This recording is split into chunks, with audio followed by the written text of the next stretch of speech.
Mula tak peseni sing jamaah lek saged ngagem-ageman putih. Putih, Pak. Sunnah agem putih. Mergo putih ki marakne sandinge ki tenang. Ngono lho. Aja batik, marakne kancane mikir sing ora-ora. Sampeyan salat nggih kelambi batik, atik gambare mburi iki ndas ula mangap. Mulak sandinge lho kok takut-takut yo. Putih, ngoten lho. Lek arep duwe putih, polos, ngoten lho. Aja kaosan, kadang kaosan dadi imam pisan. Gek tulisane mburi toko bangunan Al Berkah. Jual bangunan dengan harga murah, boleh bon. Hubungi nomor HP 081556423517. Pas sop burine iki bangun omah kentekan duit. Roh tulisane boleh bon, mulai takbir sampai salam gak maca apa blas, mergo ngapalne nomor. Sing jamaah ning Masjid Al Musyarifah lek ibu-ibu wis trampil rukuke putih, lek gak putih polos awake dhewe sing gak trampil. Wis putih, lek ande putih polos. Lek putih ra duwe, polos ra duwe. Yang ketiga Pak, apa? Tuku.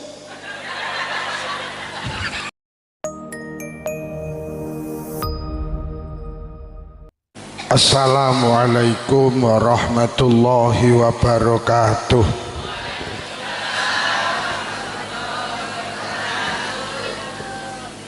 Bismillahirrahmanirrahim. Alhamdulillahillazi awfa li kulli amalin jaza. In khairan fa khairun wa in syarran fa syarrun. Wassalatu wassalamu ala sayyidina wa habibina wa qurrati ayunina Muhammadin sallallahu alaihi wasallam wa alihi wa ashabihi wa zuriyatihi wa ahli baitihi al-zahirin ajma'in, amma ba'd. Para kiai, para tiang alim, para ibu nyai, sesepuh bini sepuh, tokoh agama, tokoh masyarakat, tokoh adat, jabat pemerintah, bapak ibu, keluarga besar Masjid Al Musyarifah, segenap pengurus takmir masjid ingkang Allah hormati, pun mas, pun penak. Yang mulia Bapak Kepala Desa beserta jajarannya, pengurus Nahdlatul Ulama dalam segala tingkatan, pengurus muslimat dalam segala tingkatan, Bapak Ibu sedaya kemawon ingkang Allah hormati, sahabat kawula, konco-konco yang suka bikin kontainer ugi ingkang Allah hormati. Malam hari ini kita hadir di tempat mulia dalam rangka ibadah mulia juga dengan niatan mulia. Mugi-mugi kemuliaan ingkang kita lampahi beto maslahah, beto hasanah, beto kesainan fiddin wa dunya wal akhirah. Sholawat ma'asalam mugi tansah kunjuk wonten ngarsa dalem Rasulullah sampun mulang kita supados urip kita barokah, selamat dunya ugi selamat wonten akhirat.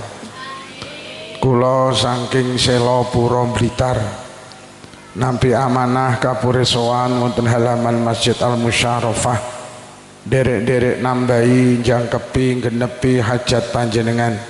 Hajat panjenengan dalu menika pengajian tasyakuran Masjid Al Musyarifah Desa Gedang Sewu. Al Musyarifah Al Musyarifah niku maknane yang dimuliakan. Al Musyarifah itu maknane yang memuliakan. Jadi dikasroh karo di fathahi maknane wis beda. Ngoten niku bahasa Arabe ngoten niku. Syawal niku lek wawon di tasjid maknane mundak. Tapi lek Syawal niku maknane adai bantal. Golek sini di domah dadi Syawal. Kuwi maknane adai kentongan. Di bahasa Arab ngoten niku Al Musyarifah nggih. Ra'i di kasroh napa di fathah? Di kasroh Al Musyari sanes Al Musyarifah maknane padha apike. Para hadirin, suatu hari Rasulullah niku nampa tamu malaikat Jibril. Malaikat Jibril suatu hari sowan dateng Kanjeng Nabi. Ketika sowan dateng Kanjeng Nabi, malaikat Jibril itu memberi 3 wasiat dateng Kanjeng Nabi. Dawuh Kanjeng Nabi, ya Muhammad, ish ma syi'ta fa innaka mayyitun wa ahbib man syi'ta fa innaka mufariquh wa amal ma syi'ta fa innaka madziyum bih. Muhammad, aku aweh wasiat 3 nang awakmu. Wasiate malaikat Jibril datang Kanjeng Nabi itu pada hakikatnya wasiate malaikat Jibril datang umat Kanjeng Nabi. Wasiate 3, Muhammad, uripo sak sirmu, tapi ilingo awakmu bakal mati. Sing nomor 2, Muhammad, senengo karo sapa ae, apa ae, tapi ilingo sing kok senengi bakal kok tinggal.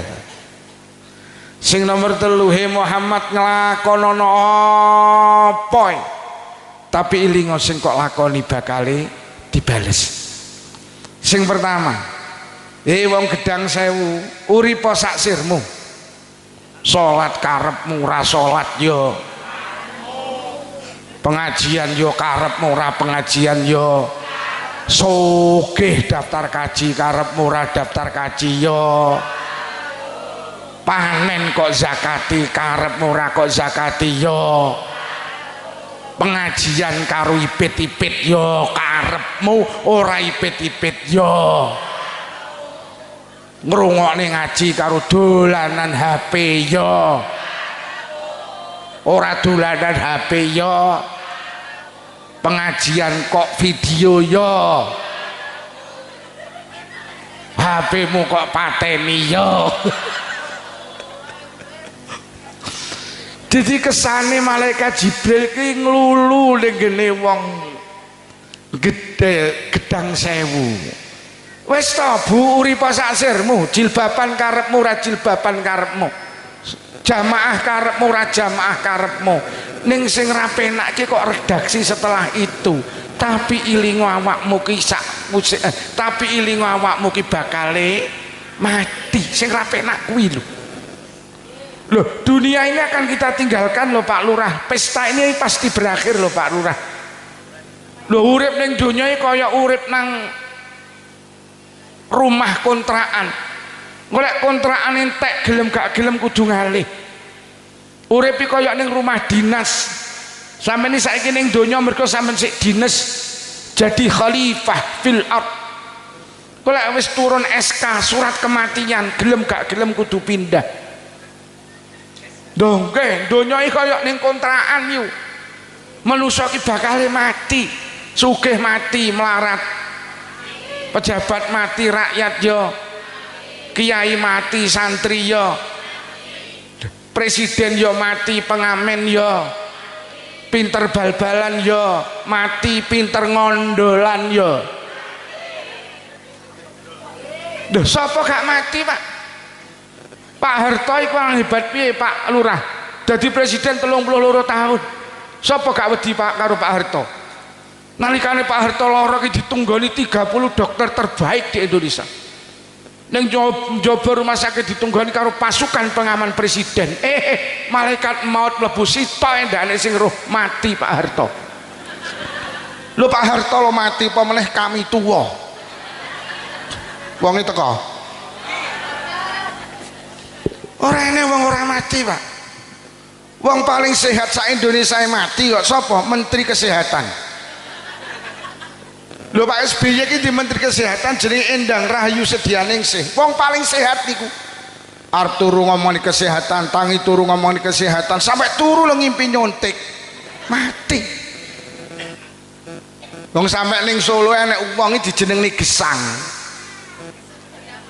Gesang ki lho mati. Gesang ki lho mati. Padahal gesang ki maknane lho kuwi lho lho wong paling rusa sak Indonesia mati ya rusa Mbah Marijan lo mati pemenang Mbah Tumijan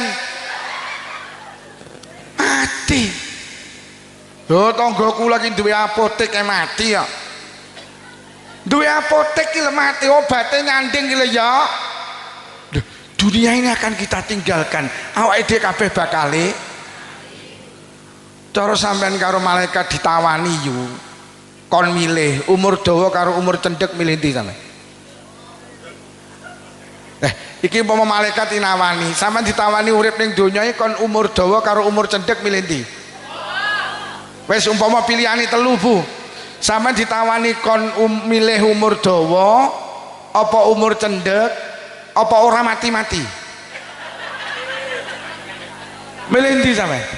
Oi niku lho sing seragam ireng niku. Milih umur dawa apa cendhek apa ora mati-mati? Lho lek cara aku lho bener sampean yu milih gak mati-mati. Lho apa enek wong urip terus gak mati-mati? Enek. Mati ki mek ketoke, hakikate jek urip. Teng Blitar niku enek makome presiden pertama Insinyur Soekarno. Pak Karno ki tak pikir kok urip terus to kaya gak mati-mati. Mati ki mek ketoke, hakikate jek urip. Lah nyapa lah Pak Karno ki bendina nampa tamu kok. Lho Pak Karno ki bendina nampa tamu teko Blitar, Kediri, luar Blitar, Kediri, luar Jawa Timur, luar provinsi, bahkan luar negeri. Pak Karno ki wis mati, tapi kaya wong urip mergo bendina nampa tamu. Lah awake dhewe urip ora tau nampa tamu kaya wong. Nggih napa nggih? Pak Karno ki tibane mati mek ketoke, hakikate jek. Lah iki lho wis akeh sing kon ngombe sapa iki Mas? Masya Allah. Oh mboten, kula niki legi-legi wis mboten purun, gak oleh kula ngombe legi karo bojo kula. Lek digawani gula kon nggawa. Ngombe legi, kopi, teh niku karo bojo kula wis anu mboten usah ngombe legi-legi umure wis dijaga kesehatane. Lah piye omarahi diabetes, tapi lek sing utuh gula ngono kae dikreseki sak kilo bareng ngono kae, nek malah menjaga kesehatan ya. Mergo tak dol neh. Gulaku tak doli neh Pak Lurah, lek entuk uwuk tak doli neh.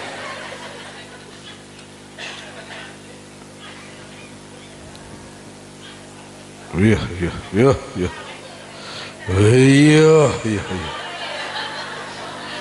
Lah iya. Delok lek nyuguhne sakmene kae kok ya blas ora dimanggakne iki lho. Lha terus aku iki karepmu mbok kon nunggoni apa mbok kon ngombe? Lah iya lah 1 2 3 4 5 6 lek nyuguhi tapi gak dimanggakne. Piye hukume? Elek panganan teng sanding jenengan karo sing duwe ora dimanggakne. Cara dipangan diombe halal napa haram? Wis sing muni haram mesti cuwetel kuwi. Karepe ben gak tak ombe ta? Modelmu lho.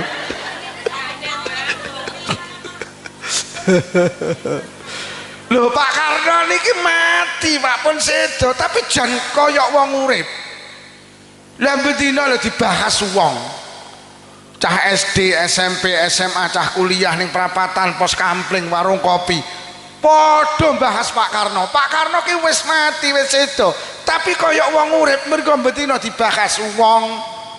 Lah awake dhewe urip ora tau enek sing bahas kaya wong. Yo.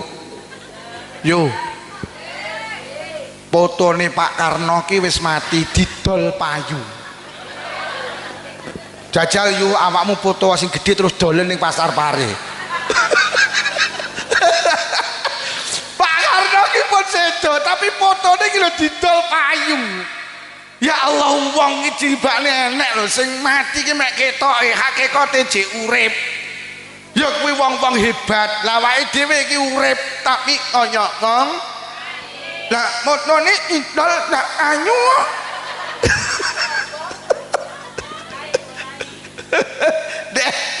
Masya Allah. Jenengan nek tindak teng Jombang niku enek makom-makome Al-Maghfurlah waliyun min auliyaillah Mbah Yai Abdurrahman Wahid. Teng Jombang nek makome Gus Dur, Pak. Sing arep mara ki lawange ditutup lawan makom panggah antri ngenteni. Ini ditutup sebelum jam sekian tidak akan dibuka makom. Lah kok sing antri, ya Allah kula iso brebes wong lek mulya kok kaya ngene iki tok. Gus Dur hakikatipun napa pun sedo tapi hakikate jan kaya wong urip lho, tamune ki ora tau pedhot. Adik kabeh niku nahlil, adik sitok endake nek sing mulih digawani berkah. Lah ngono ki yo kabeh trimo lilo ikhlas. Yo sampean sewon tanggamu undangan mulih ra kok gawani berkat, sumpah kok viral ning TikTok. Ya. Dadi ning donya nek uang ki mek ketoke Mbah Iksan Jampes, Mbah Yai Abdul Malik Jampes niku kiai kula. Kula niki sowan teng makome Mbah Iksan Mbah Yai Malik jam pira petuk wong, Pak. Kula winginane kula ngaos saking Nganjuk niki pinarak teng makom Mbah Iksan. Ya Allah tengah wengi ya cek akeh piantune sing tahlil. Ya Allah Mbah Iksan tamune jam 12 bengi iki lho. Sing mara ki cek akeh jam 12 bengi. Jam 12 bengi. Lah sampean diomongi mek mendeli ae.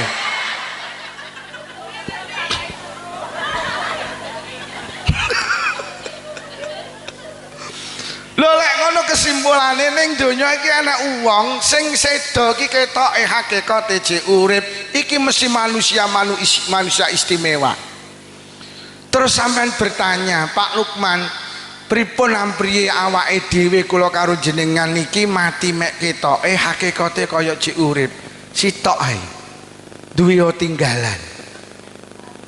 Duwe ting ning Gedang Sewu urung enek masjid, sampean kok mbangun masjid, kok sampean sedo, kok masjid iki jek urip, sampean kaya wong urip gak mati-mati. Sing wakaf Masjid Al Musyarrifah niki wonge pun sedo, Pak. Tapi kaya wong urip.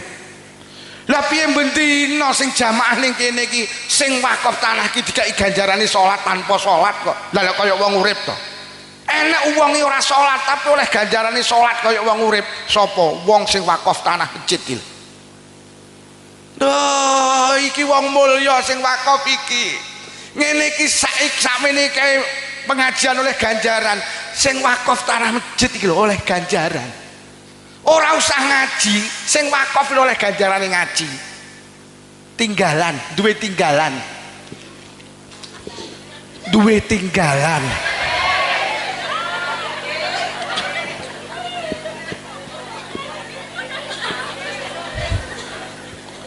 Duwe duwe tinggalan kaya wong urip ora mati mah. Lah piye lek Masjid Al Musyarrifah iki nek wong deres Quran. Sing wakaf oleh ganjarane deres Quran. Lho lak kaya wong urip to.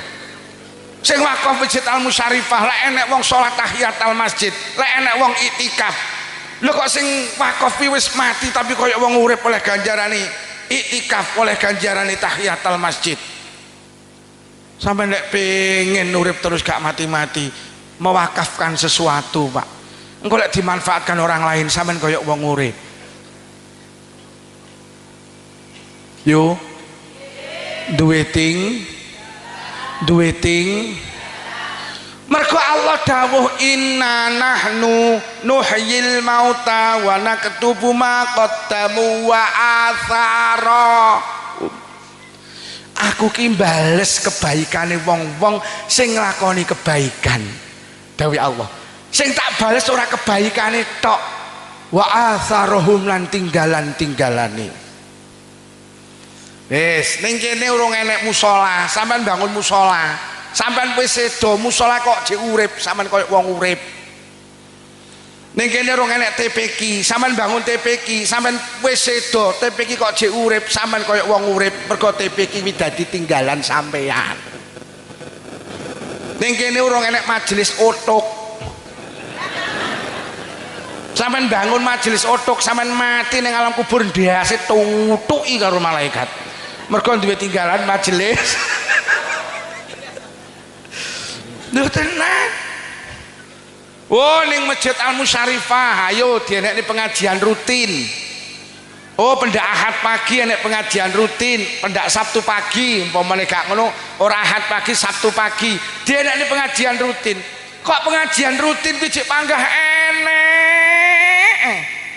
Sampeyan pun sedo, sampeyan koyo wong urip mergo ditinggalan pengajian rutin.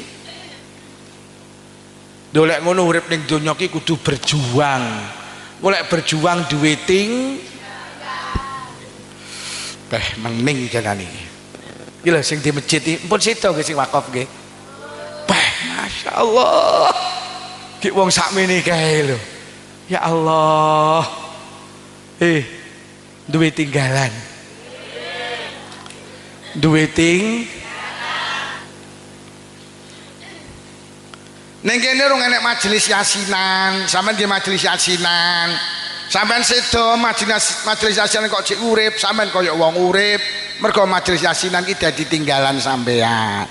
Ning kene ora enek grup sholawat, ora enek majelis sholawatan. Ayo gawe sholawatan.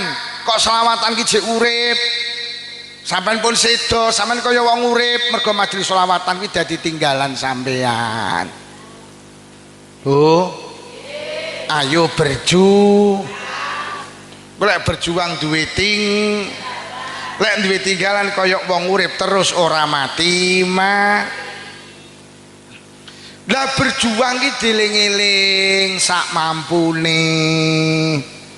Lek sampean mampu bangun masjid mampu aku lek kon bangun masjid gak mampu Pak Lukman. Lah mampu mopo? Masakne tukang sing bangun masjid ya wis masakno ae. Pancen mampune sampean masak. Wis ngene Pak Takmir, anu janganane gawen rene, kulupane gawen rene, gone tak masakne. Engko tukang-tukang sing ngopeni aku. Lho masjid iki kok berdiri, sampean sedo duwe tinggalan sampean. Senajan mek tukang masakne, tukang sing bangun lho sak mampune, aja ngoyo berjuang ki.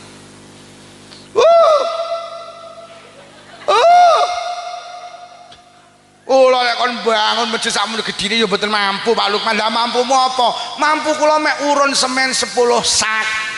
Uruno semen 10 sak. 10 sak. Kok masjid ki jek berdiri sampean sedo, sampean kaya wong urip, mergo sampean duwe tinggalan masjid wis senajan mek urun 10. Nah apa ya? Nah.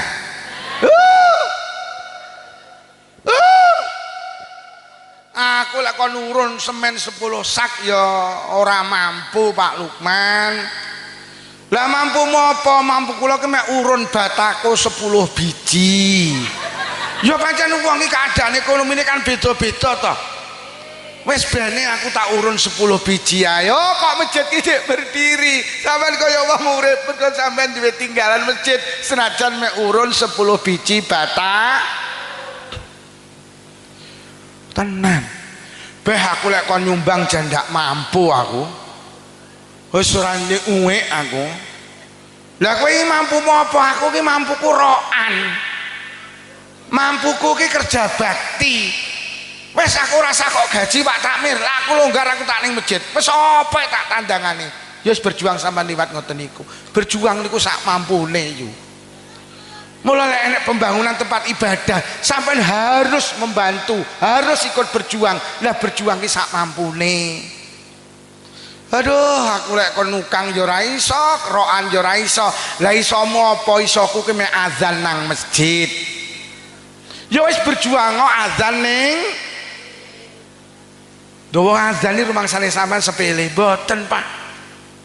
Enek wong sing digaransi mlebu swarga niki 5 sing digaransi swarga karo Kanjeng Nabi. Lima orang itu salah satunya waman adzana fil masjidi mim masajidillah. Wong sing sregep azan teng masjid saka pira-pira masjid Allah. Tukang azan ki digaransi mlebu swarga lho. Wis tak berjuang kok azan ae, pancen isone ya mek. Tapi sak jamaahe lho maksude. Aja azan tok bar ngono terus kabur. Lho bro kok jamaah lho dari Pak Lukman kon azan. Oh pekok kowe iki. Wah, kula nek azan swara kula elek lho Pak Lukman. Ngimami ya swara kula elek. Lah iso apa? Kula niki estu saged kula ki mek nyapu masjid. Ya wis nyapu wae. Rumangsane wong nyapu masjid ki biasa. Istimewa lho Pak. Kanjeng Hasan Basri dawuh muhurul khur kangsul masajid wa imaratiha. Mas kawine widodari kuwi nyapu masjid. Wis. Wong iki lek ora tau nyapu masjid aja arep-arep oleh wido. Pak, azan ra iso nyapu masjid. Hei. Nyapu masjid. Nyapu masjid.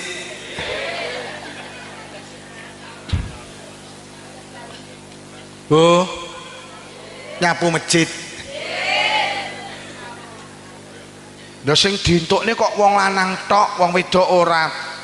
Allah itu menjaga kemuliaan perempuan. Wong lanang ki lek ngomongne wedokan pantes napa mboten? Pantes, tapi lek wong wedok ngomongne lanangan gak pantes. Mula ning Quran ki sidolehne widodari mek wong lanang. Wong wedok ora diomongne, ora pantes. Lah asline piye? Yo oleh. Tapi tak niyo bang. Quran yang anggitmu mening lho Pak, bahasane halus lho. Wong lanang ngomongne wedokan lak pantes. Mula sing diomongne widodari lak wong lanang. Pancen wong lanang iki senengane ngomongne sampean sok oleh widodari ki 72 Pak. Biyo kaya ngono iki. Gek sedina ki kuat nyak ping 100. Lombani kuat oh iya ping 100. Dadi oleh widodari 72 sedina iso hubungan suami istri ping 100. Sapa muni bayuh iki? Nek sing muni boyoke pedhot.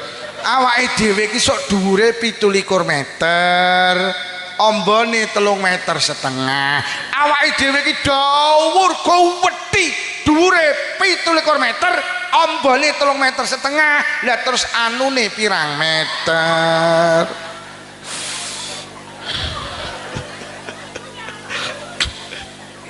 Apa beli sak meter iki?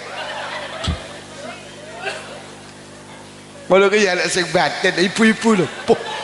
Lah terus dakane sing wedok sak piro? Ibu-ibu ki lho ora usah dipikir. Swarga ki digayuh akal ra teko. Diomongne nek ngomong lanang nak mek. Lah ngono ki bisi tangi. Lah nek dhewe sak piro? Duh kere.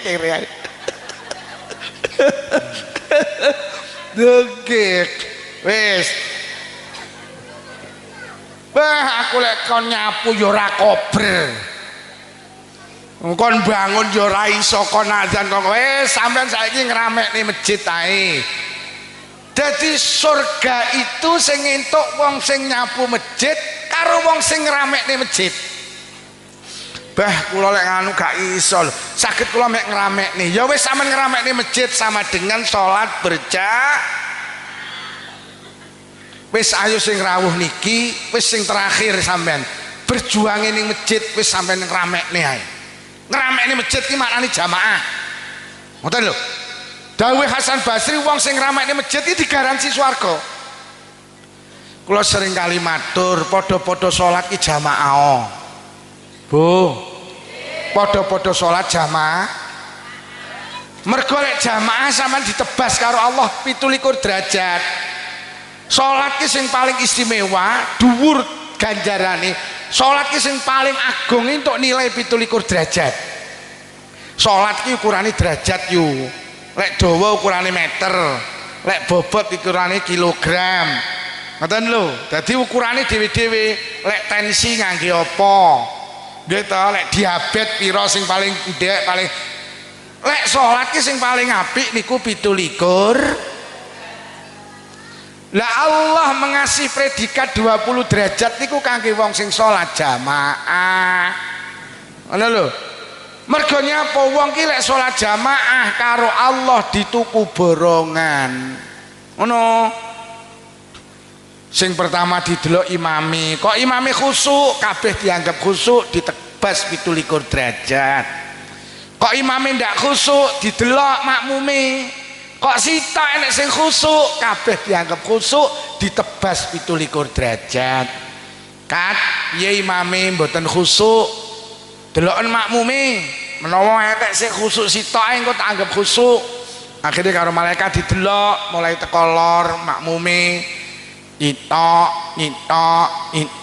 piye kat blas Gusti ning ndi to kuwi Dang Sewu masjid endi Al Musyarifah mosok sitoke ndak nek sing khusuk mboten Gusti lah nyapa kabare pantune kepangan wereng lah nyapa sing salat namung mikir wereng-wereng tok akhirnya malaikat kok sisih kidul mlaku lho katarep nang ndi ajeng kula busek salate.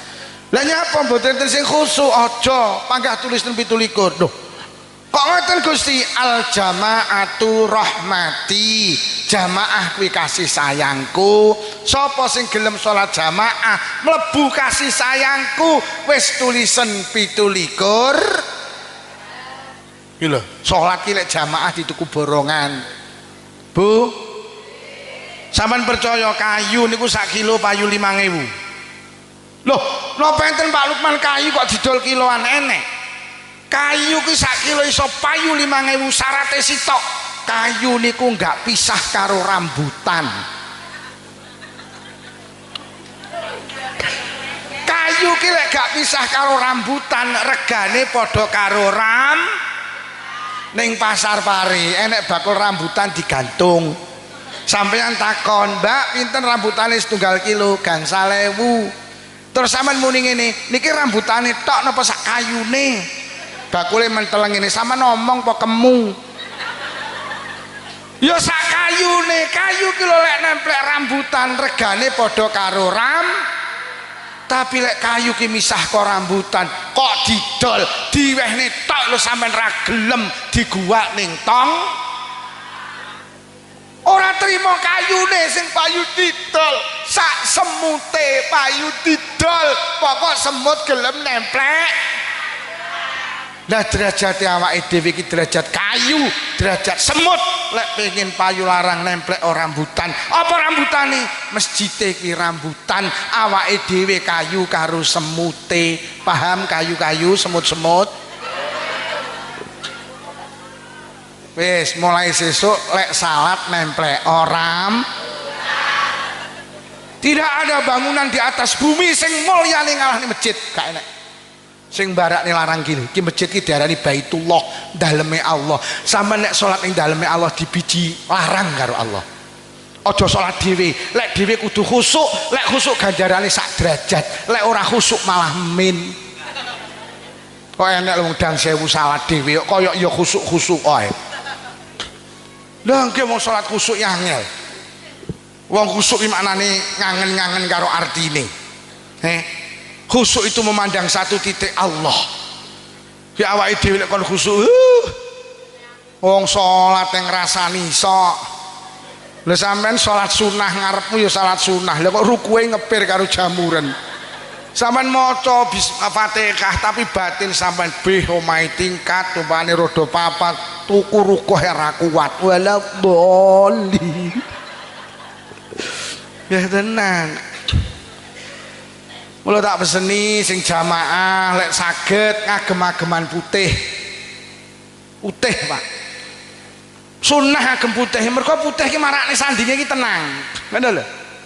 Aja batik marakne kancane mikir sing ora-ora. Sampeyan salat nggih kelambi batik, atik gambare mburi iki ndas ula mangap. Golek sandinge lho kok takok-takok yo. Putih, ngoten lho. Lek arep duwe putih, polos, ngoten lho. Aja kaosan, kadang kaosan jadi imam pisan. Gek tulisane mburi toko bangunan Al Berkah. Jual bangunan dengan harga murah, boleh bon. Hubungi nomor HP 081556423517. Pas sop mburine iki bangun omah kentekan duit. Roh tulisannya boleh bon, mulai takbir sampai salam gak maca apa blas mergo ngapalne nomor.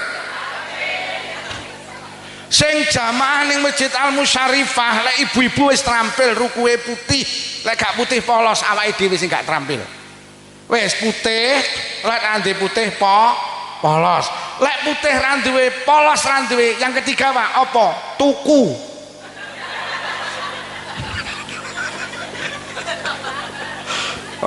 Lah piye lek ra tuku? Lek putih ra duwe, polos ra duwe, ya wis sak duwene ae, sing penting jamaah. Aja salat dhewe. Ada wong salat iki lek ra jamaah resiko lho. Resiko. Lah piye to Sayyidina Abu Bakar niku nate nyolati jenazah. Jenazah disolati obah. Mari nyolati jenazah Sayyidina Abu Bakar dawuh, "Bat, udarana taline jenazah urip meneh." Akhirnya tali dhuwur dudari, tali tengah dudari, tali ngisor dudari dibuka, brak, kaget, jak ngaji kayak layangan pedot, anak sing ser, wah cicitas mulai kok wis ser, awas tak brak neh mari, kau sing tak brak, tuh. Akhirnya dibuka brak, inna lillahi wa inna ilaihi raji'un. Tibane jenazah iki dikrokoti ula. Tibane sing obah duduk jenazahe tapi sing obah ulane. Sepontan Sayyidina Abu Bakar, "Bat golekno kayu tak gepuke ulan." Akhir Sayyidina Abu Bakar diucali kayu, ula yang kecil digepuk lah kok nyebut asmane Allah, nyebut asmane Kanjeng Nabi. Isa omong, "Asyhadu an la ilaha illallah wa asyhadu annaka Muhammadur Rasulullah ya Abu Bakrin lima taktulunani." Abu Bakar, enten apa jenengan mateni kula? Enten apa jenengan ampun gepuk kula? Innallaha amaroni an u'adziba lahu ila yaumil qiyamah. Kula didhawuhi Allah kon nyiksa jenazah iki sampai besok dina kiamat. La ilaha illallah. Oplok Sayyidina Abu Bakar. Lajeng dawuh, "He ula, apa salah jenazah iki? Kok awakmu dikon nyiksa sampai besok dina kiamat?" Ula niku jawab, "Salah jenazah niki sepele Sayyidina Abu Bakar." "Apa salahe?" "Niki biyen nalikane urip ning Gedang Sewu, idza sami'al azan la yaji'u ilal jamaah." Tiang niki biyen nalikane urip ning donya ben dina krungu swara azan tapi ra budal jamaah. Kurung azan rabudal jamaah, sok lek mati dicokot. Wis kula tak takon, Masjid Al Musyarifah niki enek spekere apa ora? Wis tulung didukne ae. Timbang wong dang sewu sok lek mati akeh sing dicokot. Spekere akeh tambah dhuwur, kuwi resikone tambah abot mergo akeh sing krungu. Lek krungu gak budal ning Masjid Al Musyarifah, yo lek ni nyokot. Bu, kurung azan jamaah nggih. Timbang sok lek mati dicokot. Kurung azan TV ini dipateni budal jamaah, timbang sok lek mati disiksa karo bijing. Lek jamaah, lek tanggane gak jamaah, panggah ning emperan, aja dilokne bungge. Sampeyan mlaku nang Masjid Al Musyarifah karo muni ula.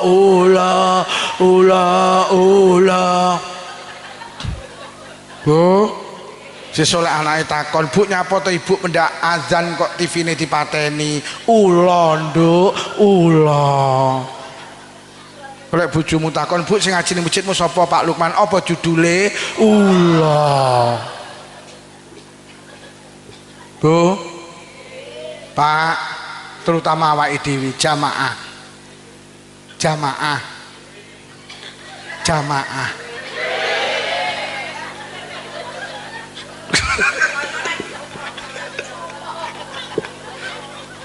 Lho tenan, benjing lek krungu azan subuh bapake digugah Bu nggih. Karo dipijiti kentole, "Ya, subuh ya, subuh." Gak tangi munggah nang pupune, "Ya, subuh ya, subuh." Kok panggah gak tangi bangkeane pinet sing banter, "Ya, ula ya, ula." Lha kok sing wedok jurit, "Lho kok ulamu to ya sing tangi." Kowe iki lho tangi yo jamaah su. Niki sing tukang adzan subuh wonten, Pak. Tulung sesuk subuhane ditung sing jamaah, sandale ditung. Golek sampai sing jamaah panggah kuwi bar komat bengok sing buanter, "Ula." Lah tenan lho. Kula iki tenan tak usahane gak kadang-kadang karo sopir, kadang karo bojo kula. Kula niki berusaha salat selalu berjamaah, Pak. Eman-eman wong siji lho nilainya 17 lho. Padha maghribe 17. Padha karo ngene, sapa wonge gelem tuku sepeda motor tapi rombongan kuwi regane 1 juta. Regane 1 juta rombongan. Jadi regane 1 juta wong sitak kan tapi rombongan. Tapi lek tuku dhewe regane 30 juta. Kuwi lek cara wong beneh milih tuku rombongan apa tuku dhewe? Wis to sampean duwe kebanggaan jamaah iki lho, Pak. Istimewa wis. Mergo wong jamaah ki digaransi kareh Kanjeng Nabi, "Yamurru ala siratikal bar", sok nguwat nang siratal mustaqim kaya kilat yang menyambar.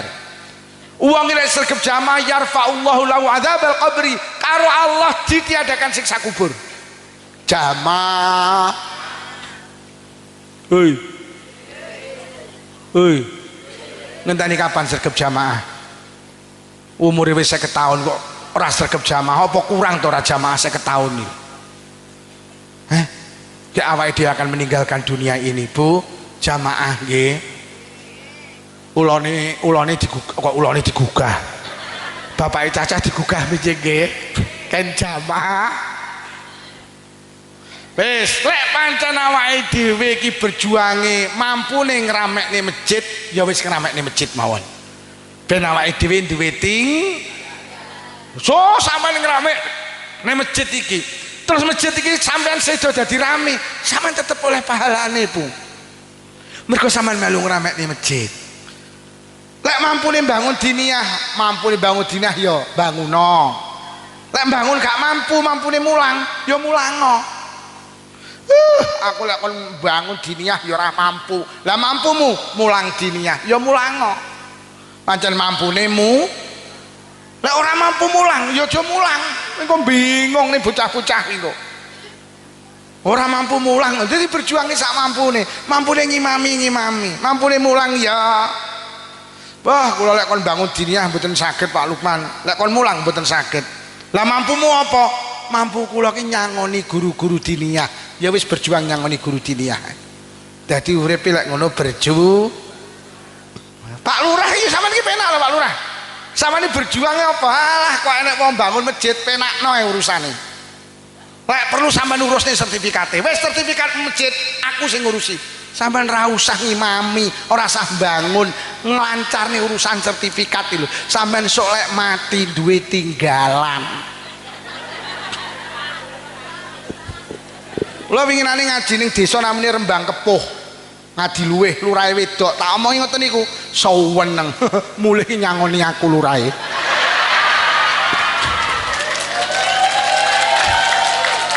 Rembang Kepuh ngadi luweh wedok. Wedok lho nyangoni, wedok. Lanang kok kalah karo wong wedok. Bu Lurah ya rawuh. Hei niki Bu Lurah. Alhamdulillah wonge nggawa tas. Pak Lurah garwane tasik 6 sanget to Pak Lurah. Niki istri kedua napa? Masya Allah cik mening lho janan. Ngene iki lek sampe ra nyangoni ya gengsi lek aku. Nek sing muni kiai kok ndremis, direwangi ndremis kadang ra disangoni ya.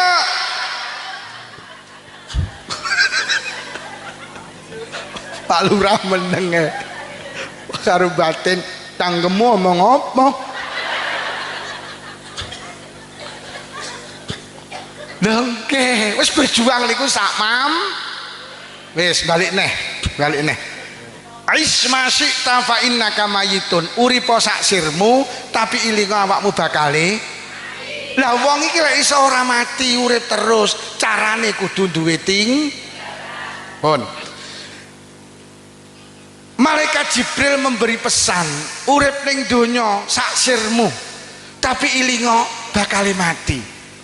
Lho lek ngono ada kesimpulan berbalik saka dawuh niki, he wong dang sewu, aja urip sak sirmu. Mergo awakmu bakale. Lho lek awake dhewe urip terus sak sirmu. Mula manusa urip ning swarga ki sak sire. Mergo ning swarga ki mboten enten mati, urip terus. Ning swarga ki gak enek wong lara, waras terus. Ning swarga gak enek wong susah seneng. Nang swarga gak enek wong tuwek enom. Wes lek ning swarga sak sirmu, tapi lek ning donya aja sak sirmu, mergo awake dhewe bakal mati. Lah wong mati niku punya harapan husnul khotimah. Wong mati ki rena loro, enek husnul khotimah, enek suul. Husnul khotimah kuwi husnu itu kebaikan, al khotimah itu yang akhir. Husnul khotimah niku garansine swarga. Sapa wong ning akhir hidupe kok melakukan kebaikan, itu namanya husnul khotimah, jaminannya surga. Enek wong dang sewu ngrungokne pengajian mati, husnul khotimah. Salat jamaah ning masjid mati, husnul khotimah. Deres Quran mati, husnul khotimah. Masakne sing lanang mati, husnul khotimah. Dolanan HP sing darani husnul khotimah itu akhir kebaikan, kita melakukan kebaikan, akhir hidup kita itu melakukan kebaikan. Lah wong mati niku sampeyan eling-eling, wong mati ki nggawa kulino, ya mutul mar'u ala ma'asya alaih. Wong mati ki nggawa kulino, lek kulinone melakukan kebaikan, matine ya melakukan kebaikan. Kula kagungan guru nalikane kula mondok teng Jampes, namine Al-Maghfurlah Mbah Yai Munif Muhammad, Gus Munif niku bertahun-tahun poso. Gus Munif niku bertahun-tahun sholat tahajud. Suatu malam sonten iki tasik sehat. Ya ing Jampes si modele sedo kan ngoten niku. Ceritane niku tasik enom, sedaya tasik nem-nem. Nah, maghrib itu tasik nampa tamu saking Medunten, mergo garwane Bu Nyai Sofwah niku saking Madura. Tasik guyon, 2:30 tangi tahajudan, jam 3 mandhap tahajudan gugah garwane. Umi tangi tahajudan sik. Bu Nyai tangi, terus matur, "Abi, sahure kalih napa? Wis sembarang digorengne tempe, Yai Munif mapan gletak, sedo." Sedo itu lho ngenteni arep buka, ngenteni barang apik niki jenenge husnul khotimah. Mergo pancen kulinane po lho mati ki nggawa kulino. Teng Blitar itu ada perempuan agung, perempuan sepuh maksud kula, umure 85 tahun, istiqomah zikir, mergo melu tarekah qadiriyah wa naqsabandiyah. Beliau juga istiqomah jamaah maghrib teng musala. Daleme karo musala 50 meter, urung teko omah tiba mari jamaah. Ditangekne karo putrane langsung stroke. Dibeta teng rumah sakit namine Medika Utama Blitar. Mulai stroke sampai sedo, tangane niki mboten purun mendel Pak Lurah, panggah ngeten mawon. Niku direkam, dikirimi teng kula.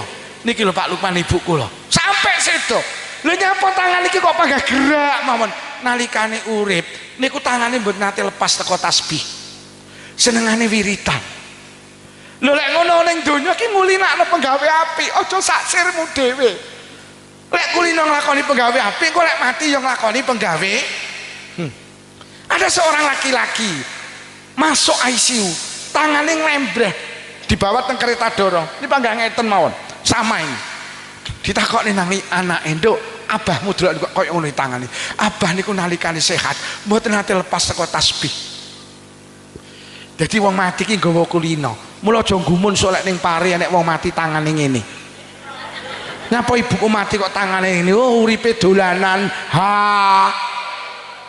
mati tangane ngene mulai bar muni ngono nek sing ngentahi aja kaget sok ben ning donya nek wong mati ki tangane ngene lha nyapa kulino nyekel mik kok cangkemmu ngono aku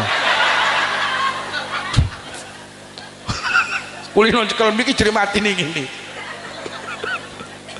oh ayo ngulinakne penggawe lho nggih mula jenengan mulai hari ini ada satu ibadah sing puenak jenenge zikir sampean kulinakne zikir mergo zikir gak butuh wektu sak wektu-wektu oleh zikir gak butuh panggenan ning masjid oleh serambi oleh emperan oleh ning sawah oleh ning kantor oleh ning pasar oleh numpak mobil oleh numpak motor oleh mlaku oleh tidak terikat keadaan batal oleh suci ya lho enak menstruasi ya oleh mencret ya yang penting aja dilafatne oleh lah mulai hari ini ojo sak sire dhewe ayo ngelinakne penggawe apik apa zikir kondur kok pengajian Pak Beda Montor timbang lamun nyapa to Astagfirullahaladzim astagfirullahaladzim astagfirullahaladzim engko petuk tanggane yo panggah nyopo yo aku dhisik heeh astagfirullahaladzim astagfirullahaladzim astagfirullahaladzim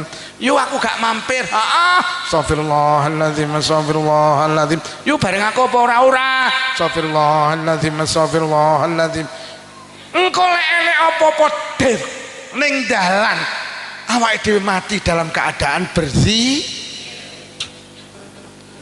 mula sing rawuh iki tak peseni ojo pisan-pisan metu ka omah nutup buka aurat ojo pisan-pisan buka aurat nutup aurat ki wajib napa sunah nutup aurat ki wajib apa sunah lho lek sampean metu ka omah nutup aurat berarti sampean metu ka omah nglakoni kewajiban nutup aurat engko lek enek apa-apa sampean mati lho darani husnul khotimah mergo mati dalam keadaan melakukan sampean nutup aurat ki wajib mula aja sak sire dhewe metu ka omah wis gundulan aja yo lek ning dalan ku slamet lek nek dere mati kok nglakoni maksiat buka aurat mati api apa ayek mati api apa ayek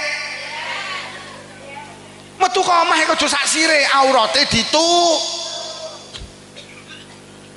mati api apa ayek ndak iyo ndak muka aurat ayek apa api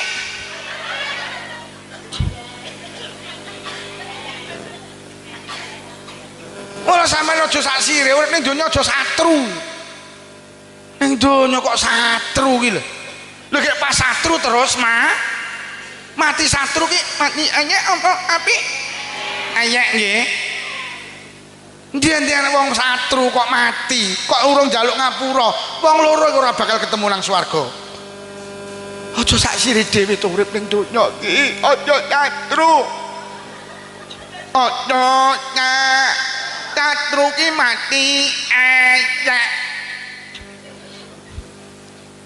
tanggamu enek sing mati kok jek satru sampean muni ngono wi mati ayek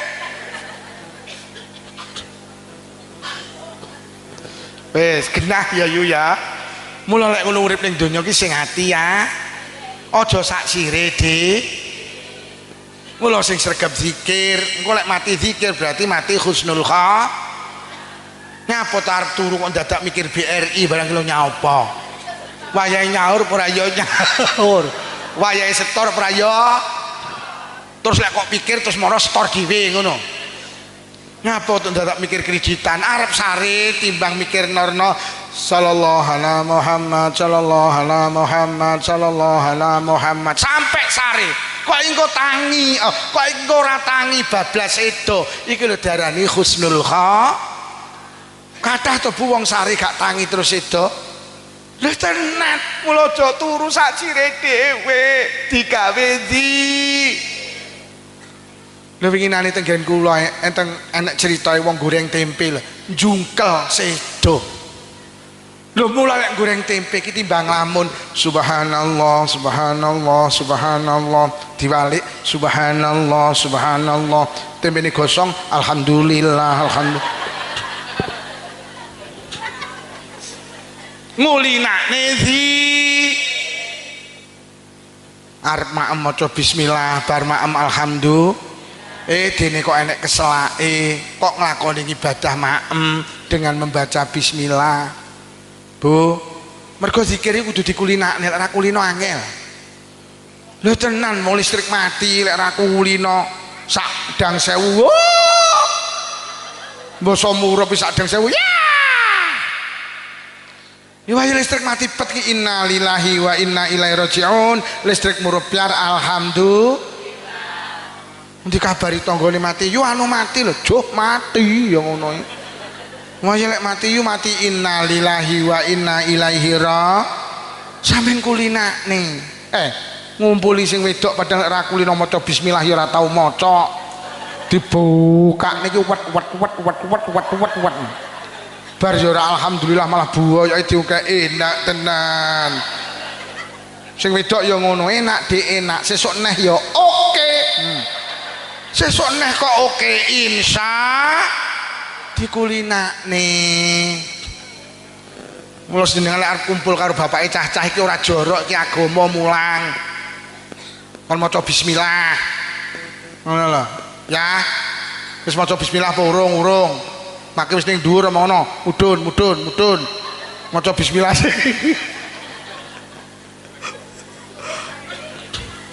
Oh, sugeng rawuh Mbah Yai Zubaidi. Saking Lamong. Ini konco kula sak kamar zaman ning pondok wis gek nyawang aku nyapa nyawang kono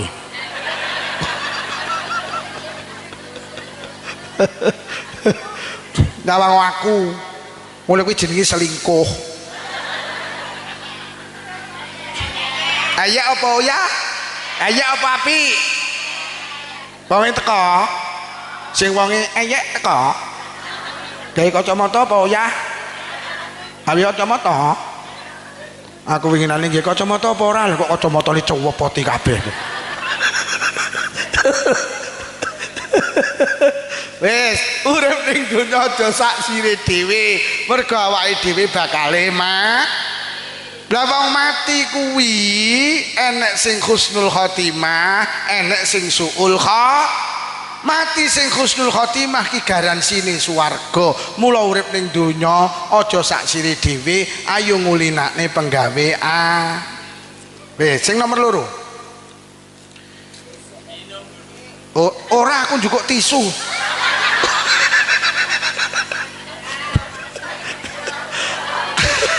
Lah tak angget ki mau tisu, tibane tutupe de.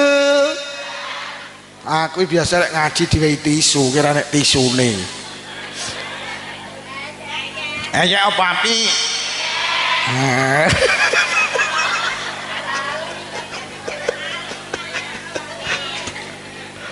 Alhamdulillah. Sok-sok aja ngenteni disindir ya Mas ya. Sing nomor 2. Wa ahbib man syi'ta fa innaka mufarikuh. Wong gedang sewu wis to seneng karo apa ae, seneng karo sapa ae. Tapi ilingo sing kok senengi bakale kok tinggal, bakale kok pisah.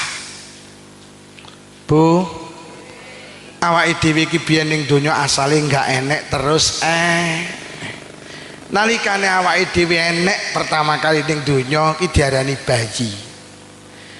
Bayi niku lahir sampeyan tingali, tangane lak mesti gegem. Sampeyan tingali. Ini isyarah, ini pertanda bahwa manusia itu begitu lahir di dunia niku cita-citane mek sitok apa? Dunia harus berada di genggamanku. dunia harus berada di genggamanku. Mula manusia ki begitu lahir ning donya bayi terus gede-gede sampe tingali ku lak senengane lumpuk-lumpuk. Senengane ki lumpuk-lumpuk, nglumpukne sawah, nglumpukne motor, nglumpukne mobil. Nyapa wong iku arep mulih. Wonge arep mulih tibane golek sandal. Sik, wonge ben mulih sik. Wong iki sitok nggawa sandal loro. Loh, orang balik tibane bablas wonge. Ayo salaman wonge terusan. Ya Allah. Iki sapa nek sing mulih bar wong iki lek wedok tak dongakne muga-muga sing lanang wayuh. Wonge guyu tok ora balik tibane. Lho terus.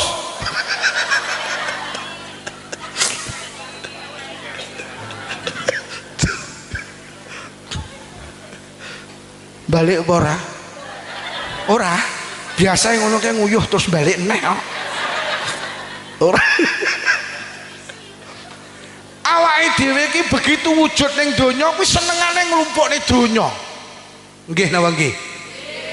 Nglumpukne sawah, nglumpukne omah, wis di omah ning Pare tuku nang Jombang, ning Jombang tuku nang Mojokerto, nang Mojokerto tuku nang Surabaya. Manusa ki lek wis ning donya senengane lumpuk-lumpuk. Mula rasa gumun lek ning kono ana Indomaret, Alfamaret, Indomaret, Alfamaret, Indomaret, Alfamaret. Yo ki karaktere manusa. Senengane lumpuk-lumpuk.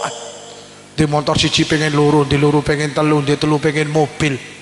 Masya Allah, wis dadi pegawai negeri, cek ngopeni wedhus. Wah iya wis gajian saulan 8 juta lho cek ngopeni wedhus. Ngono ki sing wedok cek gawe jajan, ben isuk sing lanang cek ngeteri jajan. Ngono ki cek buka tukang cukur. Lha terus padahal wis pegawai negeri Pak Lurah.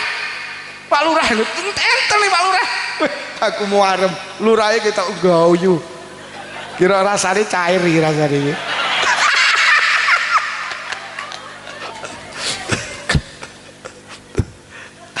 Ngapunten lho Pak Lurah, lek gak ngene gak rame, ini mek rameni tok Pak Lurah.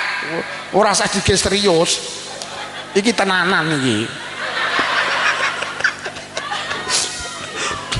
Lho nggih, wong iki senengane kan lumpuk-lumpuk. Wis dikei gaji 12 wulan njaluk gaji ke-13, dikei gaji ke-13 njaluk ke-14. Sama delok pegawai negeri. Di Lukas lak njaluk gajine ke-5. Manusa ki lek wis senengane lumpuk-lumpuk. Dikei jabatan 6 tahun iki lurah njaluk tambah 2 tahun kok. Ya ngoten niku Pak Lurah, manusa ngoten niku. Lah iki ora lurah kene tok, lurah nggenku ya ngono. Sami ugi sami mawon, silit babi dientup.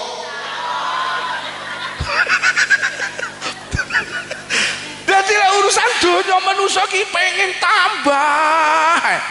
Ndek bojo siji pengen loro, ndek loro pengen, ndek telu pengen. Ya ngono kuwi. Ora usah kaget, pancen manusa ki lek urusan donya iki guwegem ngoten iki. Mula saiki ruwame jerene bener mbok salah iki PBN wae kerek-kerani perkara tarik tambang kuwi.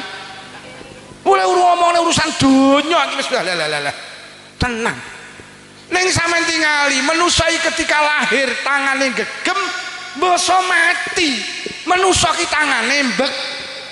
Sampean tingali. Sarungku kudu mlorot.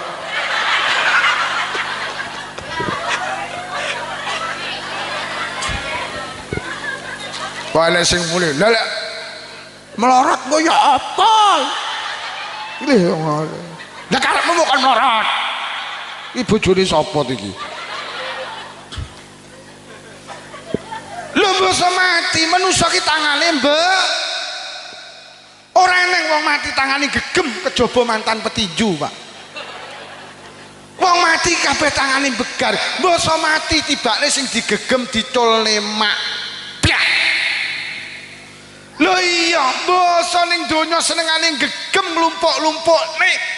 Duwe toko, duwe perumahan, duwe jabatan tinggi, duwe mobil akeh. Basa mati lho kok piar gak enek sing diga.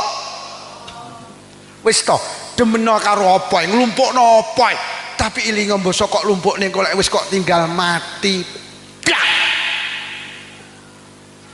Nggih napa nggih? Mula wong iki lek wis mati ditutne perkara telu, siji amale, loro keluargane, telu bandane, sing loro balik, sing sitok gak balik ya kuwi amale. Lho lek ngono kesimpulane donya ki enek sing digawa, enek sing di Lah awake dhewe urip ning donya ki repot karo barang sing arep ditinggal, gak patek repot karo barang sing arep digo. Ben dina mulai turu tangi turu sampai balik turu neh iki lho, sing diurusi barang sing piar iki lho. Hei. Sing arep digawa ki lho jamaahe, sing arep digawa ning deres Qur'ane. Pak, sing janji sing hidup semati karo sampean ki lho. Golek sampean tinggal kon melu ra gelem kuwi. Kuwi lho sing kuduan iki.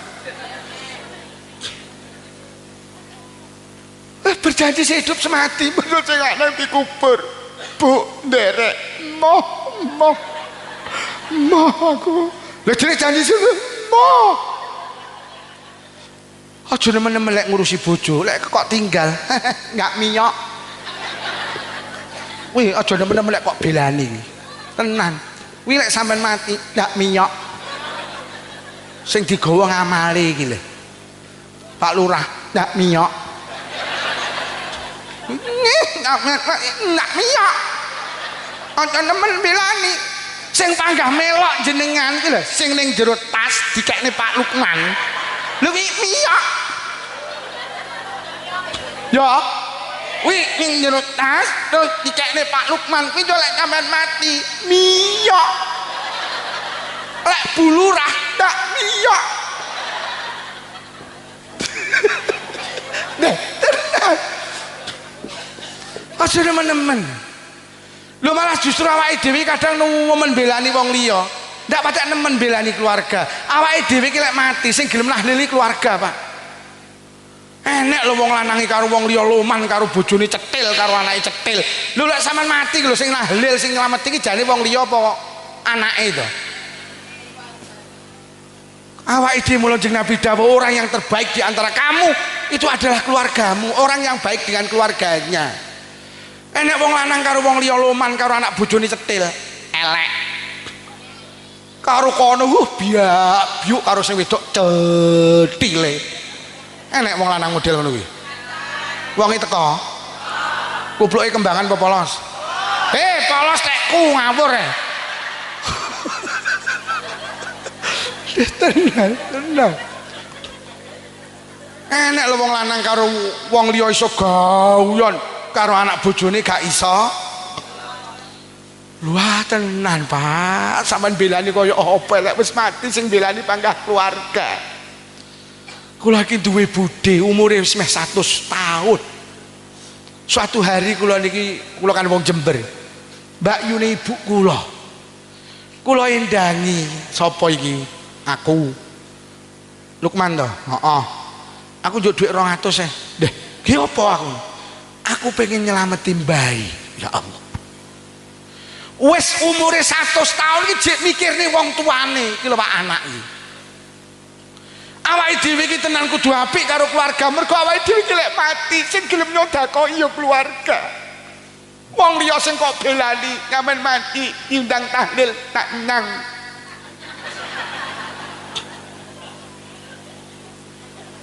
Mula dadi wong lanang sing apik karo keluarga, aja kereng-kereng. Kene batin terus omong ngono terus. Wong lanang kok cuwetil iki. Gek sampean iki wong lanang iki kewajiban telu yo. Siji ngingoni. Sing wajib ngingoni sampean apa bapake cacah? Ngingoni iki sego apa beras? Sampeyan wajib dingoni sego apa beras? Aja kok kei beras dosa. Dik nyo beras panganan dosa. Wong lanang wajib ngingoni iki mateng. Mula secara agama sing wajib adang ki wong lanang. Dadi wong wedok ya ora adang ora dosa. Mulai sesuk ibu-ibu gak usah.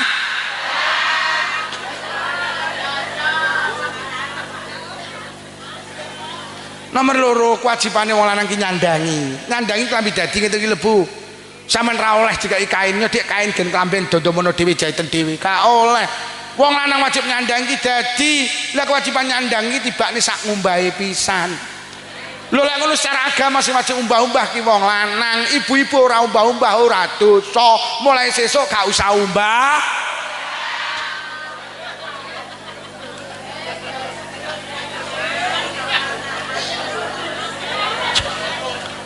Bojomu batin kiai koyo ngono kok diundang.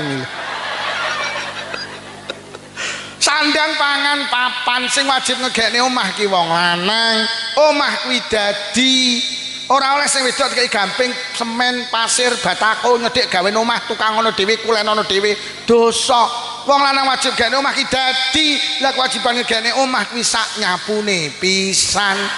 Lho lek ngono sing wajib nyapu wong mulai sesuk ibu-ibu gak usah cocok ini aman. Engko bu mulai pengajian bojomu omong ngono krungu ya krungu sing diomongane Pak Lukman sama krungu bojomu langsung krungu mergo pegel deh aku ya duwe kuping lesu deh kesindir. Mula ning Arab Saudi ki gak enek wong wedok adang nyapu omah umbah-umbah. Lah nyapo? Arab Saudi ki negara Islam. Semua tugas dikerjakan oleh suami. Lho, ning Arab Saudi ki sing adang nyapu omah umbah-umbah, wong endi lek ra wong Kediri ya wong Blitar. Didadekne TK. Pak, kalau kita gak sanggup adang nyapu omah umbah-umbah, tolong golek pembantu. Itu loh laki-laki sejati secara agama. Mula wong wedok Arab ki tenan yo lek petang dina gak dikumpuli gak kuat. Mergo wong wedok Arab ki nganggur terus, uripe ndelok TV nyekel HP. Adang nyapu omah ditandangi pembantu. Nomor loro wong wedok Arab kuwi lek dahar lawe iwak wedhus. Iwak wedhus ki meningkatkan tensi birahi.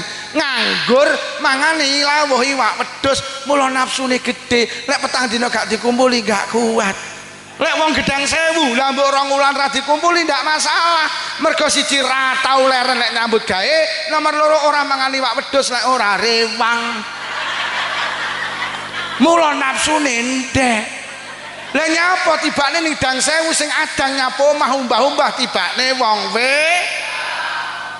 pantaskah kita kereng karo bojo gak pantas. Mula dadi wong lanang aja pelit. Lho tenan, Pak.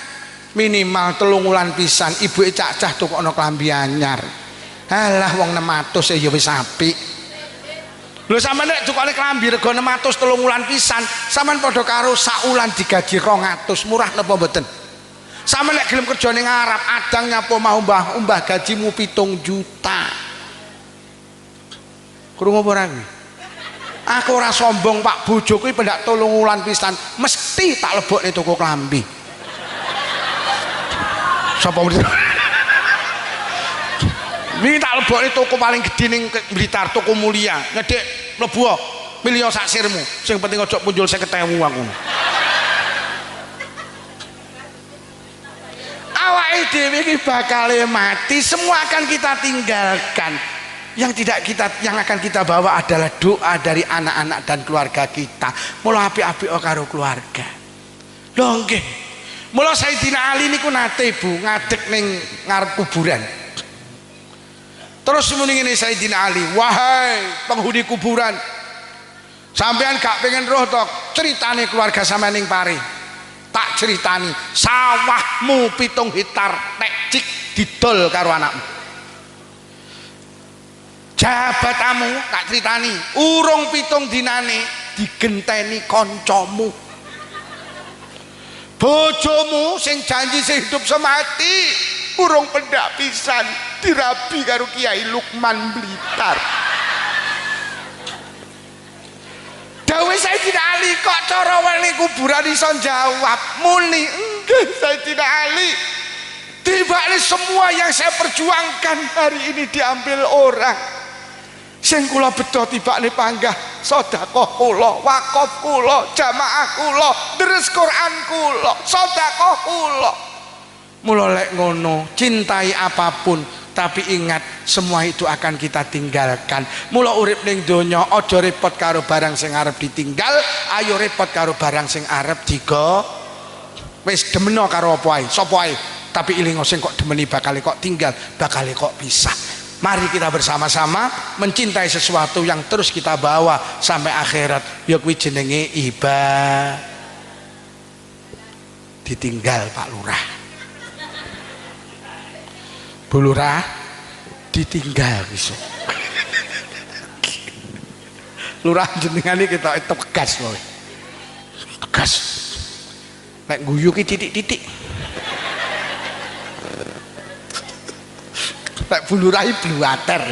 Pak pancen pemimpin iki kudu kados jenengan Pak Lurah, tegas ngoten. Nek kiai sangoni tegas gitu nih. Pak Lurah batin kok rono ae. Wis sing nomor 1 uripa sak sirmu tapi iling awakmu bakale mati. Nomor 2 demeno karo sapa ae tapi ilinga sing kok demeni bakale kok ting. Sing nomor 3 wa'mal masyita fa innaka madziyum bih. Wis nglakono apa ae tapi ilinga sing kok lakoni bakale dibales. Wis to ning donya wis nglakono apa ae tapi ilinga sadar sing kok lakoni bakale dibales. Faman ya'mal mithqala dzarratin khairan yarah wa man ya'mal mithqala dzarratin syarran yarah. Barang apik cilik dibales, barang elek cilik ya di. Besok tengah akhirat iku masya Allah tenang. Enek wong wedok nakal PSK, pekerja seks komersial, paham? Nun nih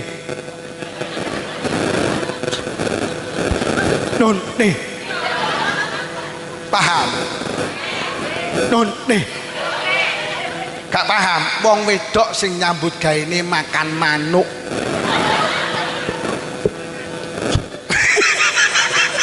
Loh, ning Blitar iki enek wong wedok nyambut gawe makan pitik iki enek. Mergo ning wedok ning Blitar iku daerah ayam. Nyambut gawe teng pundi makan ayam. Enek wong wedok nyambut gawe makan jerembake kroto. Aku ngaji lek sing nyauti suweneng. Mula wingi tak omong ibu-ibu saya ngarep, Pak. Panggungnya aja dhuwur-dhuwur. Nggih. Mulai bapak-bapak wis ora kena dijak guyon. Ibu-ibu langsung nyambut gawe makan manuk kroto. Iki jane bojone sapa iki? Besok nang akhirat enek wong wedok nakal mlaku ning padang pasir. Eroh enek kirik ngelak. Ngerti lek kirik kuwi ngelak. Langsung perempuan itu golek sumur, Pak. Sepatune dicepot, sepatune digen nyiduk banyu ke diombekne ning kirik. Besok ning akhirat nek wong wedok nakal gara-gara ngombeni kirik sing ngelak iso mlebu swarga. Iki lho, aja ngentekne barang apik senajan cilik, sapa ngerti Allah ngitung gedhi. Semua akan dibalas oleh Allah. Bu, besok ning akhirat enek wong mlebu swarga. Mergo nyapa enek eri ning dalan disingkrihne. Lah eri kuwi ganggu wong liwat, akhire disingkrihne wong liwat dadi lancar penak. Kuwi mlebu swarga mergo menakne wong liwat. Sok mlebu swarga. Besok ning akhirat enek wong mlebu neraka mergo nyapa melu karnaval joget ganggu wong liwat.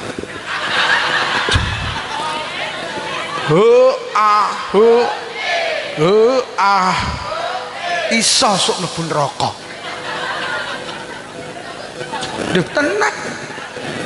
Aku ingin ngaji nang Trenggalek. Pak Lurah ta omongi, Pak Lurah sok enek wong wedok, enek wong mlebu swarga mergo nyingkrihne ri ning dalan, menakne wong liwat. Sok ning akhirat enek lurah mlebu neraka mergo ngenekne karnaval ganggu wong liwat.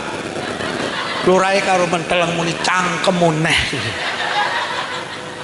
Mula aja melu karnaval karo joget kuwi ganggu wong. Sok diwales nang akhirat sana. Enek sing melu enek apa ya? Wong ya miyok. Ning dangdutmu ya enek karnaval joget enek. Sampeyan ya miyok. Miyok. Awas hati-hati itu. Mula sok tahun ngarep lek karnaval joget aja miyok timbang sok mlebu neraka. mergo ganggu wong. Piye nek sok tahun ngarep enek karnaval joget miyok apa ya? Lho kok pagah miyok? Miyok apa ya? Miyok. Pendukung sampean jek akeh Pak Lurah. Lho tenan urip ning donya sing ati-ati, barang cilik ya diwales, barang gede ya diwales, barang apik diwales, barang elek ya di. Lah wong wedok joget ning dalan pi haram, sok lek joget ning dalan ya diwales.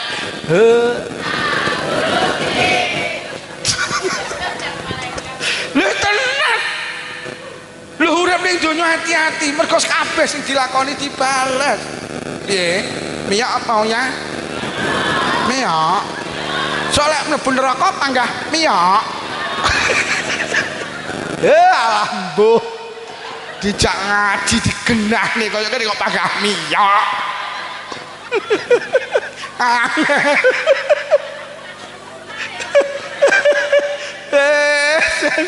Alah. Piye miyok? Nek ho-ahoe miyok.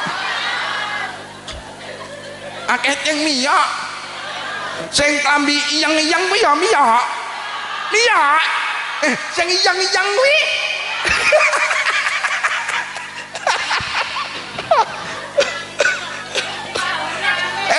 kuwi panitiane ho-ahoe ini. Ya Allah, kuwi dodone luwih teneh kuwi. Lah panitiane kuwi kok. Lho saestu Pak, tenan urip dina sing hati-hati. Nabi Isa niku nate mlampah liwat kuburan. Eruh ning jero kuburan iki enek wong disiksa.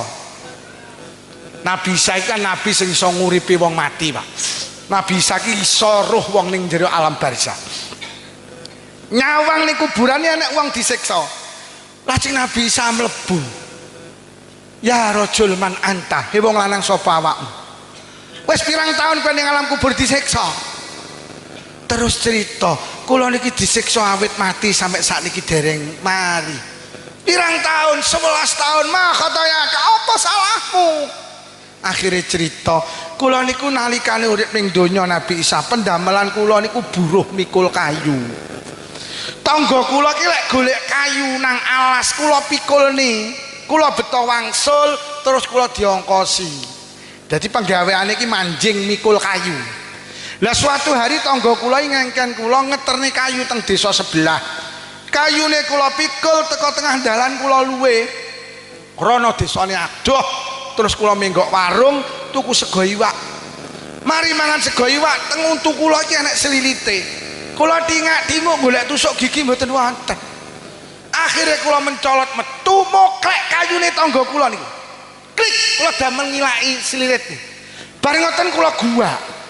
Kula mundhut kayune tangga kula sak tusuk gigi gak tembung niku 11 tahun urusan kula teng alam barzakh durung beres. Sak tusuk gigi lho Pak 11 tahun durung beres. Ngono andekne kok akeh wong lo ngarit isine suket campur semangka iki terus karepmu piye? Heh. Enek wong iki ngono kuwi. Lah wong rewang kok mulah mulih dulu ngentet iwak kuwi lho. Hei, sak tusuk gigi lho dituntut 11 tahun rong mati. Enek to sing rewang dilak-diluk bekem mulih iwak enek to? Wonge teko to? Wonge seragam to?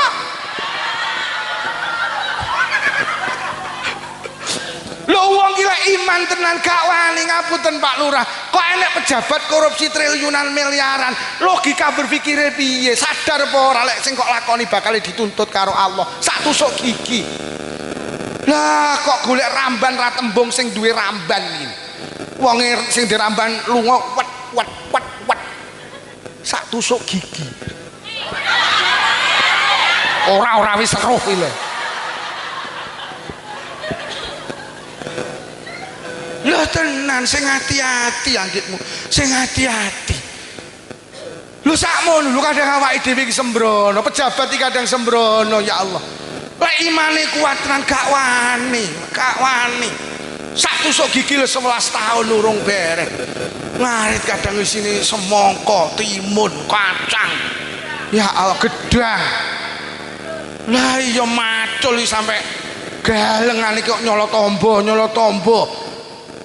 Ya Allah, tenan.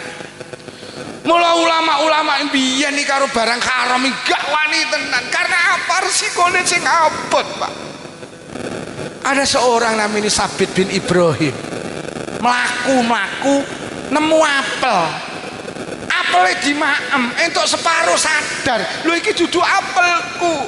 Kok tak pangan iki berarti aku mangan barang haram karena bukan milik saya. Digoleki, akhirnya mlaku roh kebun apel. Oh, apel iki ceblok kok kene iki dudu tekku. Datang mriku enek wong lanang sing teng kebun niku. Pak, apel jenengan kula maem. Sing sepalih niki sing sepalih kula wangsulne. Jenengan halal nih, Pak. Kanjeng Nabi dawuh sapa wong ning wetenge nek barang haram sing mlebu, wong kuwi ora pantes mlebu swarga. Kula wedi lek mboten mlebu swarga jenengan halal nih. Lah kok sing ning kebun apel, Pak? Niki sanes apel kula.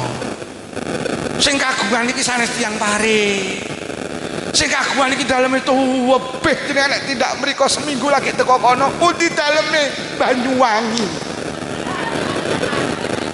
Saking wedine Sabit bin Ibrahim budal nang Banyuwangi njaluk alamat.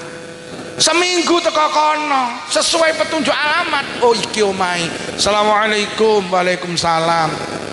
Panjenengan ingkang kagungan kebun apel teng Gedang Sewu. Nggih. Enten apa Mas? Ngapunten Pak. Niki apel jenengan pun kula maem sepalih. Niki sing sepalih kula wangsulne. Jenengan halal nih Pak sing sepalih. Kula wedi kula mboten pantes mlebu swarga. Sing di kebun apel kok enek wong Gedang Sewu kaya ngene apike. Iki jelas duduk wong-wongan. Iki lek wong-wongan mesti dipasang ning sawah iki. Iki mesti wong tenan. Sing di kebun apel langsung muni, Mas, aku gelem ngalalne apel sing kok pangan tapi syaratnya sitok. Sampeyan kudu gelem ngrabi anakku. Sing maem niku nggih mboten napa-napa, sing penting jenengan halal niku kula purun ngrabi anak panjenengan. Mas, aja langsung muni purun sampean. Anakku ki mripate wuta. Anakku ki kupinge budhek, anakku ki bisu. Anakku ki stroke. Cah enom niku langsung Sabit bin Ibrahim langsung batin, ya Allah, stroke. Lah engko lek ya piye? Kok stroke. Krana pengen dihalalne, nggih mboten napa-napa. Kula purun senajan anak panjenengan cacat kados mekaten. Akhirnya tenan rene Mas angkah tuka mobil tu nikah wis sah sampean dadi mantuku kayak kamari anakku. Karena Sabit bin Ibrahim ki wong santri wis diomongi lek sing wedok budhek ya panggah uluk salam jenenge wong santri kuduwe nuruti perintah Kanjeng Nabi arep petuk bojo pertama salamo. Assalamualaikum. Lah kok tekan jero kamar iki lek sing jawab waalaikumsalam. Lho jenenge mutek tak krungu. Akhirnya tangan Sabit bin Ibrahim dilebokne ngejak salaman. Lho kok disaut tekan jero. Lho nyerene nyetruk. Nah iya salaman. Akhirnya mlebu. Subhanallah tibane putrane tiyang niku ayune luar biasa. Wajahnya resik, mripate blalak-blalak ditakoni. Cara saiki Dik, dawe Abah sampean mau jirine wuta. Terus jawab, Abah ki senengane nggih monggo enggal ditatakne iki bar iki pengajiane.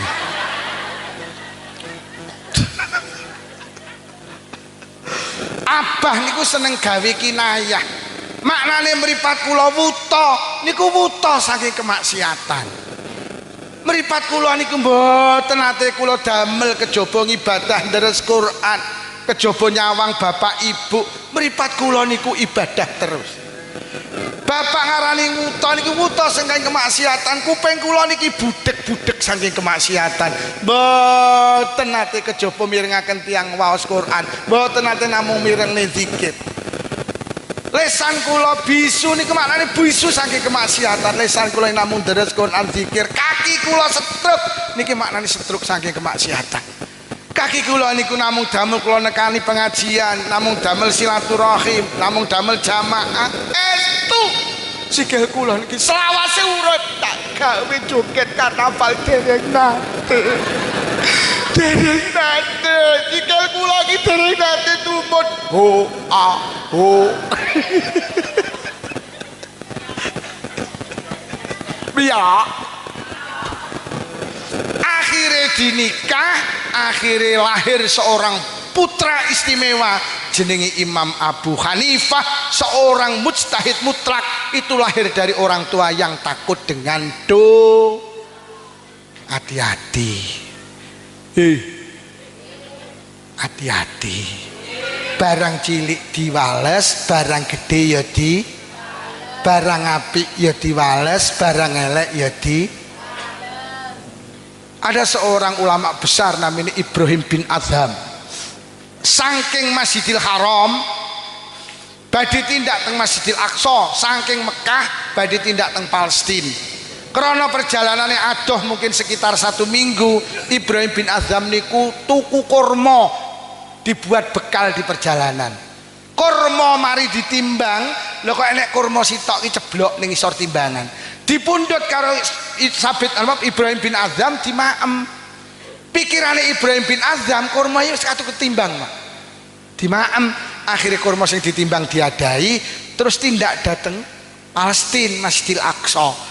Dugi mriko seminggu langsung masuk Masjidil Aqsa, salat sunnah tahiyatul masjid krana kesel gletak keturun. Basa turu mimpi ada 2 malaikat turun ngerasani Ibrahim bin Adham. Kat ngapa iki lho wong hebat. Iki jenenge Ibrahim bin Adham, iki waliyun min auliya. Iki lek ndonga cespleng, iki kekasih Allah. Ning sayang kat dina iki mau nglakoni kesalahan. Apa enek kurma sitok urung katut ketimbang, lah kok dipangan. Tangi, Pak, langsung nangis balik neh teng Mekah. Mlaku neh seminggu golek bakul kurma sing ngedoli seminggu 15 hari kemarin niku lho. Petuk lah kok bakule ganti nom. Loh Mas, 15 hari yang lalu aku tuku kurma ning kene. Sing ngedoli wonge sepuh. Sakniki teng pundi? Nika bapak kula. Lah terus nembe sedo niki bar 7 dinane. Innalillahi wa inna ilaihi rajiun. Mas, aku 15 hari yang lalu ki arep budal nang Palestina, tuku kurma sing ngedoli bapak sampean. Enek kurma sitok ceblok. Urung ketimbang tak maem, Mas, sampean kan ahli warise, sampean halal yo Mas. Aku wedi sok nek ning akhirat diwales karo Allah. Sing bakul kurma muni ngeten, "Alah nggih, kurma sitok mawon, kula ikhlas, kula halal." Tapi nuwun sewu, dulur kula niki 11. Kula halal, duka sing 10 ki halal apa ora? Digoleki sing 10 ki njaluk halale, kurma sitok iki. Lah kowe Nagosari 10 ora tembung.